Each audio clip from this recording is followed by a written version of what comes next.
जय हिंद दोस्तों, मैं रोहित भार्गव अतुल्य एकेडमी के यूट्यूब चैनल पर एक बार फिर आप सभी के साथ हूं। कैसे हो दोस्तों आप सभी? मैं आशा करता हूं आप सभी मस्त होंगे, स्वस्थ होंगे। हम यहां पर पढ़ रहे थे फिजिक्स का एक चैप्टर हो चुका है हमारा मापन। दूसरा हमने स्टार्ट किया है पढ़ना, क्या?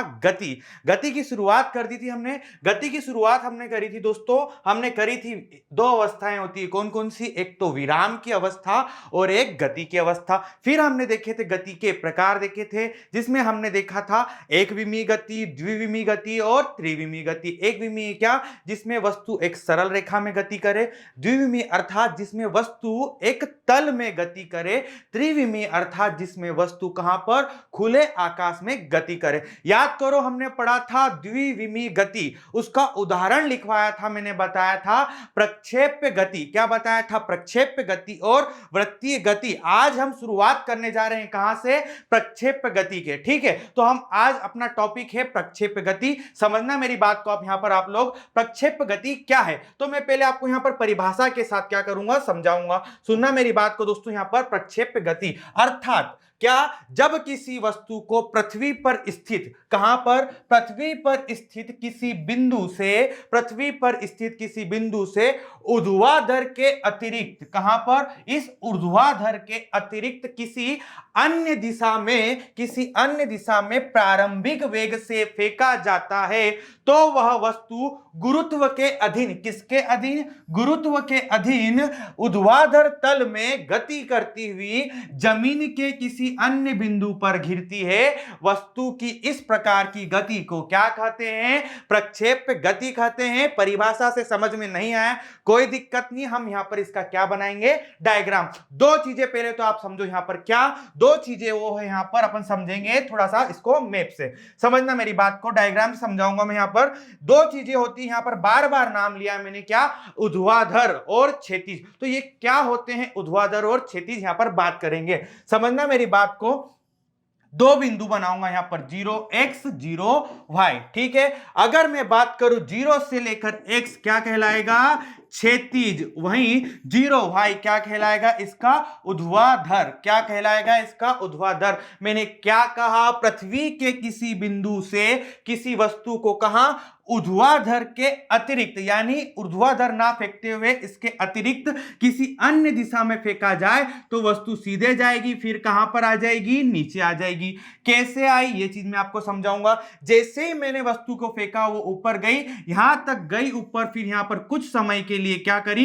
रुकी। वहीं क्या, कौन सा बल लग गया? तो गुरुत्वाकर्षण बल लगा और वस्तु वापस कहां आने लगी? नीचे आने लगी। आई बात समझ में? तो सुनना मेरी बात को। कौन कौन से 0x को हमने क्या, इसे क्या कहेंगे? क्षैतिज दिशा, और इसे क्या कहेंगे? ऊर्ध्वाधर दिशा। हमने वस्तु को कहां फेंका? ऊर्ध्वाधर के अतिरिक्त। जैसे ही फेंका वस्तु गई, सीधे गई और कहां पर? वापस नीचे आ गई। जैसे ही वस्तु गई, कुछ समय के लिए यहां पर क्या हुई? वस्तु रुकी। ठीक है, तो यहां पर जो वस्तु रुकी इसे कहेंगे यहां पर इसकी अधिकतम ऊंचाई। क्या कहेंगे इसको? अधिकतम ऊंचाई। चीजों को ध्यान से समझना आप लोग, यहां पर अधिकतम ऊंचाई। अब क्या होगा? वस्तु यहां से लेकर यहां तक पहुंचने में कुछ ना कुछ क्या लेगी? समय लेगी। इसे ही हम क्या कहेंगे? उड्डयन काल। क्या कहेंगे? उड्डयन काल। चलो, दो चीजें समझ में आ गई। एक तो क्या समझ में आई? वस्तु कहां गई? ऊपर गई, कुछ समय के लिए रुकी, फिर नीचे आई। ये क्या होगी? इसकी अधिकतम ऊंचाई। यहां से लेकर x तक पहुंचने में लगा समय क्या कहलाएगा? उड्डयन काल। और ये वस्तु जिस पथ से जा रही है, ये पथ कैसा होगा? ये पथ होगा परवलयाकार। कैसा होगा? परवलयाकार। कितनी चीजें यहां पर समझ में आई? देखो, एक तो इसकी अपन ने अधिकतम ऊंचाई निकाल ली। ठीक है, पहुंचने में लगा समय क्या? उड्डयन काल लगा। और ये क्या होगा? पथ कैसा होगा? परवलयाकार। और यहां पर ये कोई ना कोई सा क्या कोण बनाएगी, इसका नाम क्या लिख देते हैं हम? थीटा। चीजें समझ में आई आपको? और 0 से लेकर x तक की दूरी को क्या कहेंगे? क्षैतिज दूरी कहेंगे इसे। ठीक है, इतनी चीजें समझ में आई आपको? यहां पर एक क्वेश्चन बनता है अधिकतर बार कि किसी वस्तु को मुझे अत्यधिक दूर तक फेंकना है, तो किस एंगल से या किस कोण से फेंका जाए। अगर किसी वस्तु को मुझे अत्यधिक दूर तक फेंकना है तो मुझे कौन सा कोण बनाना पड़ेगा, 45 डिग्री का कोण। आ रही बात समझ में, कौन सा, 45 डिग्री का कोण। इस 45 डिग्री के कोण से किसी वस्तु को फेंकेंगे तो अत्यधिक क्या होगी, दूर जाएगी। आ रही बात समझ में, इतनी चीजें समझ में आई। तो यही क्या है, हमने प्रक्षेप्य गति के बारे में पढ़ा। तो प्रक्षेप्य गति क्या कहती है कि यदि किसी वस्तु को पृथ्वी के किसी बिंदु से ऊर्ध्वाधर के अतिरिक्त किसी अन्य दिशा में फेंका जाए तो वो परवलयाकार पथ का निर्माण करती हुई यहां तक पहुंचेगी। तो 0 से लेकर x की दूरी क्या कहलाएगी, क्षैतिज दूरी। यहां पर पहुंच के कुछ समय के लिए रुकेगी, फिर कहां आएगी, नीचे आएगी। ये क्या कहलाएगी, इसकी अधिकतम ऊंचाई। 0 से लेकर x तक पहुंचने में लगा समय क्या कहलाएगा, उड्डयन काल। और इसका पथ कैसा होगा, परवलयाकार। इतनी सारी चीजें हमें यहां पर प्रक्षेप्य गति के बारे में पता होना चाहिए। और प्रक्षेप्य गति किसका उदाहरण है, 2D का उदाहरण है, यानी द्विविमीय गति का। आगे बढ़ते हम लोग यहां पर। चलिए, प्रक्षेप्य गति की परिभाषा देख ली, समझ लिया। अब हम देखेंगे यहां पर कि फेंके जाने वाली वस्तु, यानी जो हम वस्तु को फेंकेंगे वो क्या कहलाएगी, वो कहलाएगी मेरे दोस्त प्रक्षेप्य कहलाएगी। यानी जिस वस्तु को हमने मैप के थ्रू यहां पर देखा था ना दोस्तों, डायग्राम के थ्रू, कि ये वस्तु को फेंका, तो ये फेंके जाने वाली वस्तु क्या कहलाती है, प्रक्षेप्य कहलाती है। प्रक्षेप्य के पथ को क्या कहते हैं, परवलयाकार होता है। उदाहरण, सबसे अच्छा उदाहरण तो मैं बात कहूं यहां पर, वायु में किक किए गए फुटबॉल की गति। कैसे समझना, ये भाई साहब जैसे ही फुटबॉल को क्या करेंगे, किक करेंगे, ये फुटबॉल ऐसे जाएगी और वापस कहां पर आएगी, नीचे। तो कौन सी गति हो जाएगी यहां पर, प्रक्षेप्य गति। और देखो ये फुटबॉल जाएगी, कैसे जाएगी, परवलयाकार पथ का निर्माण करते हुए किसी बिंदु पर पहुंच जाएगी। ठीक है, जैसे भाई यहां पर फुटबॉल को तुरंत ही किक करेगा, परवलयाकार पथ का निर्माण करेगी और यहां तक पहुंचेगी। और एक और उदाहरण क्या, बंदूक से दागी हुई गोली भी किसका, जैसे बंदूक से गोली निकली सीधे जाएगी, फिर वो वापस परवलयाकार पथ बनाते हुए कहां जाएगी, नीचे आ जाएगी। दोनों किसके उदाहरण हैं, प्रक्षेप्य गति की क्या है, उदाहरण है दोस्त। चीज समझ में आई। चलिए आगे बढ़ते हैं अगली स्लाइड की ओर। देखो अगली गति कौन सी आ गई, आवर्त गति। बिल्कुल निश्चित रहे, सरल चीजें मैं समझाऊंगा आपको यहां पर, बहुत सिंपल सी परिभाषा में समझना मेरी बात को। आवर्त गति क्या होती है, एक निश्चित पथ, क्या होता है, एक निश्चित समय के पश्चात एक निश्चित पथ पर अपनी गति को क्या करती है, दोहराती है। यानी कोई वस्तु क्या करती है, एक निश्चित समय, ठीक है, एक निश्चित समय के पश्चात निश्चित पथ पर अपनी गति को क्या करती है, दोहराती है। उसकी इसी गति को क्या कहेंगे, आवर्त। उदाहरण, सूर्य के चारों ओर पृथ्वी का क्या करना, चक्कर लगाना। सूर्य के चारों ओर पृथ्वी का क्या लगाना, चक्कर लगाना, किसका उदाहरण है, आवर्त गति का। देखो पृथ्वी सूर्य के चारों चक्कर लगाती है, एक उसका निश्चित क्या है, समय है, क्या है, समय है। साथ ही साथ उसका पथ भी कैसा है, एक निश्चित पथ है। ठीक है, यानी उसी पथ पर अपनी गति को बार बार दोहराती है, यही क्या कहलाती है, आवर्त गति। उदाहरण क्या, उदाहरण आप बोल देना कि सूर्य के चारों ओर पृथ्वी का चक्कर लगाना, किसका उदाहरण है, इसी आवर्त गति का। चीज समझ में आई, कौन कौन सी पढ़ ली, प्रक्षेप्य गति हो गई हमारी, और कौन सी हो गई, आवर्त। प्रक्षेप्य में हमको एक फैक्ट ये याद रखना है कि अगर किसी वस्तु को मुझे अत्यधिक दूर तक फेंकना है तो मुझे 45 डिग्री के कोण के साथ फेंकना पड़ेगा। चलिए आवर्त गति भी हो गई। अब देखते हैं अगली गति। अगली गति यहां पर दोस्तों दोलन गति। इसके बारे में हमने सुनाई है दोस्तों कि दोलन गति क्या होती है। तो कोई पिंड निश्चित पथ पर अपनी मध्यमान स्थिति के इधर उधर गति करे, इसे ही क्या कहेंगे, दोलन गति। यानी क्या, कोई पिंड निश्चित पथ पर, यानी निश्चित पथ पर अपनी मध्यमान स्थिति के इधर उधर क्या करती रहे, गति करती रहे, इसे ही क्या कहेंगे, दोलन गति। सबसे बड़ा उदाहरण मैं आपको यहां पर बताऊंगा, तुरंत आपके दिमाग में पेंडुलम आ गया होगा। चलिए आगे देखते हैं क्या उदाहरण। तो एक चीज और देख लेते हैं यहां पर, साथ ही साथ सरल लोलक। सरल लोलक क्या होता है कि जब कोई एम द्रव्यमान का कण, सुनना, ये कौन से द्रव्यमान का कण है, एम द्रव्यमान का क्या है, कण नगण्य द्रव्यमान के क्या, धागे से क्या है, ये बंधा हुआ है, और किसी धुरी के परितरह सरलतः आवर्त गति करता है, तो इसे क्या कहेंगे, लोलक गति कहेंगे। आ रही बात समझ में। यानी कौन सा, एम द्रव्यमान का कण नगण्य द्रव्यमान के धागे से बंधा हुआ है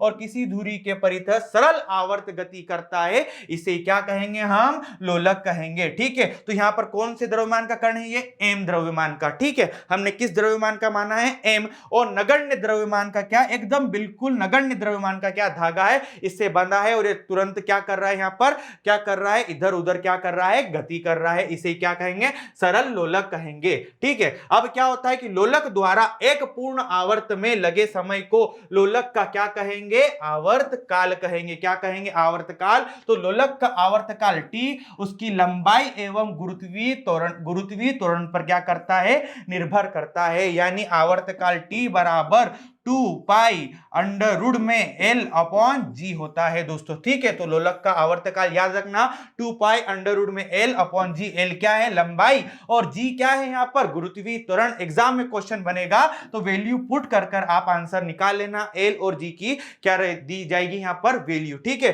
तो आवर्तकाल T बराबर 2 पाई अंडर रूट में L अपॉन G, ये चीज आप यहां पर याद रख लेना। आगे देखते हैं हम लोग यहां पर। आगे अगर बढ़ूं मैं यहां पर कि पेंडुलम या लोलक का आवर्तकाल गर्मियों में क्या हो जाता है? बढ़ जाता है, एवं सर्दियों में क्या हो जाता है? घट जाता है। सुनना इस चीज को, यहां से क्वेश्चन एग्जाम में बढ़ता है कि पेंडुलम या लोलक का आवर्तकाल गर्मियों में क्या हो जाता है? बढ़ जाता है। यानी पेंडुलम या लोलक का आवर्तकाल गर्मियों में क्या हो जाता है? बढ़ जाता है। यानी उसका टाइम पीरियड क्या हो जाता है? बढ़ जाता है, क्योंकि गर्मियों के दिनों में उस लोलक की क्या हो जाती है? साइज क्या हो जाती है? बढ़ जाती है। तो क्या होगा दोस्तों यहां पर? इसका आवर्तकाल क्या होगा? गर्मियों में क्या होगा? बढ़ जाएगा। वहीं सर्दियों में क्या हो जाएगा? घट जाएगा, क्योंकि उसकी साइज कम हो जाएगी। तो क्या होगा? वो तीव्र गति से क्या करने लग जाएगा? क्या करने लग जाएगा? मूव करने लग जाएगा। और आगे क्या? क्योंकि गर्मियों में क्या लंबाई क्या हो जाती है? लोलक की बढ़ जाती है, सर्दियों में सिकुड़ जाती है। एवं पेंडुलम घड़ियों में आवर्तकाल कम होने के कारण शीतकाल में तीव्र हो जाता है, जबकि गर्मियों में क्या हो जाता है? सुस्त। वही बात दोस्तों, देखो क्या होता है, जैसे ही गर्मियां बढ़ती है तो इसका क्या हो जाता है? इस पेंडुलम का साइज बढ़ जाता है, और इसकी जो गति करने की जो सीमा होती है या समय होता है वो क्या हो जाता है? कम हो जाता है। क्या हो जाता है? यहां पर कम हो जाता है। तो टाइम पीरियड क्या हो जाएगा? गर्मियों में इसका बढ़ जाएगा और सर्दियों में क्या हो जाएगा? कम हो जाएगा। चीज समझ में आई आपको यहां पर? तो यहां से इन दोनों जगह से क्वेश्चन एग्जाम में बनता ही है। ठीक है, चलिए आगे बढ़ते हैं हम लोग यहां पर। आगे अगर बढ़ूं मैं यहां पर वृत्तीय गति की बात करता हूं। किसकी बात करता हूं? वृत्तीय गति की। अगर मैं बात करूं, यदि कोई वस्तु किस मार्ग पर? वृत्ताकार मार्ग पर गति करती है तो उसे वस्तु की क्या कहते हैं? वृत्तीय गति। यह द्विविमीय गति का उदाहरण है। याद करो, मैंने पढ़ाया था एक विमीय, द्विविमीय, त्रिविमीय। द्विविमीय बताया था ना, उदाहरण प्रक्षेप्य गति और वृत्तीय गति। तो यहां पर वृत्तीय गति किसका उदाहरण है? द्विविमीय गति का। यह क्वेश्चन एग्जाम में बन जाता है। वृत्तीय गति करने के दौरान वस्तु पर मुख्यतः कितने बल लगते हैं? 2 बल लगते हैं, और यही 2 बलों को अपन यहां पर अभी विस्तृत रूप से क्या करेंगे? समझेंगे कि अभिकेंद्रीय बल और अपकेंद्रीय बल। सुनना मेरी बात को, यहां पर आप ध्यान से किसके उदाहरण देख रहे हैं? यहां पर वृत्तीय गति पर कितने बल काम करते हैं? 2। तो 2 बल कौन कौन से? एक तो अभिकेंद्रीय बल और एक कौन सा है? अपकेंद्रीय बल। ठीक है, एक तो अभिकेंद्रीय बल और एक अपकेंद्रीय बल, अर्थात वह बल जो वृत्त के केंद्र की ओर लगेगा, कौन सा? अभिकेंद्रीय, और जो वृत्त के केंद्र से बाहर की ओर लगेगा, अपकेंद्रीय बल। ठीक है, इसकी परिभाषा हम यहां पर देखते हैं। समझना इसके बारे में कि अभिकेंद्रीय बल क्या बोलता है। देखो, अभी मैंने बोला आप सभी को, वृत्तीय पथ पर गति करने वाले कण पर लगने वाला वह बल जिसकी दिशा सदैव वृत्त के केंद्र की ओर होती है, अभिकेंद्रीय बल। यानी वृत्तीय पथ पर गति करने वाला कण जिसकी दिशा सदैव कहां पर? वृत्त के केंद्र की ओर होगी, कौन सा बल कहलाएगा?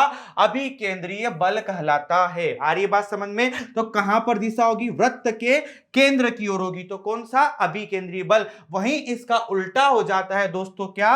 अपकेंद्रीय बल। सुनना अभिकेंद्रीय बल के बारे में। इसका उदाहरण देखो, वृत्तीय मार्ग पर कोई साइकिल सवार क्या कर रहा है? साइकिल चला रहा है। यानी ये साइकिल सवार वृत्तीय मार्ग पर आवश्यक अभिकेंद्रीय बल को प्राप्त करने के लिए अपने आप को क्या कर लेगा? झुका लेगा। सुनना, जैसे ये भाई साहब साइकिल से जा रहे हैं और ये जैसे ही वृत्तीय मार्ग आएगा, यानी थोड़ा सा वृत्तीय मार्ग आएगा, तो अपने आप को थोड़ा सा क्या कर लेंगे? ये लोग झुका लेंगे। यानी इनको किसकी आवश्यकता है यहां पर? तो किसकी आवश्यकता पड़ेगी यहां पर? अभिकेंद्रीय बल को प्राप्त करने के लिए ये अपने आप को थोड़ा सा क्या कर लेते हैं, ये झुका लेते हैं। आई बात समझ में? तो साइकिल सवार वृत्तीय मार्ग पर अपने आप को स्वयं ही झुका लेते हैं। कौन सा बल प्राप्त करने के लिए? अभिकेंद्रीय बल को प्राप्त करने के लिए। ये एग्जाम में पूछा जाता है उदाहरण। ठीक है, एक और उदाहरण है कि ग्रहों को सूर्य तथा उपग्रहों को ग्रहों के चारों ओर घूमने के लिए क्या अभिकेंद्रीय बल कहां से प्राप्त होता है? तो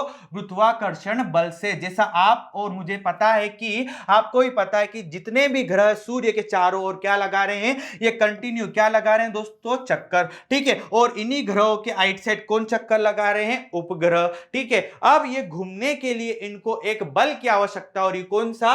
अभिकेंद्रीय बल। और ये कहां से प्राप्त करते हैं? ये अभिकेंद्रीय बल गुरुत्वाकर्षण बल से क्या करते हैं? प्राप्त करते हैं। यानी पृथ्वी जो सूर्य के चारों ओर चक्कर लगा रही है, वो क्या प्राप्त कर रही है? अभिकेंद्रीय बल कहां से प्राप्त कर रही है? गुरुत्वाकर्षण बल से प्राप्त कर रही है। यह भी एग्जाम में क्वेश्चन बना है और कई बार पूछा गया है, तो यह भी क्या है? महत्वपूर्ण है दोस्तों। चलिए, तो यहां पर अपन ने क्या देख लिया है? अभिकेंद्रीय बल। अब क्या देखेंगे अपन लोग? अपकेंद्रीय बल। सुनना, अपकेंद्रीय बल क्या? जैसे हमने देखा था वो अभिकेंद्रीय बल कहां? वृत्त के केंद्र की ओर। और अपकेंद्रीय बल कहां लगेगा? कहां पर लगेगा? केंद्र से बाहर की ओर। सुनना, जब कोई वस्तु वृत्तीय मार्ग पर क्या करती है? गति करती है, तो उस वस्तु पर केंद्र से दूर एक आभासी बल कार्य करता है।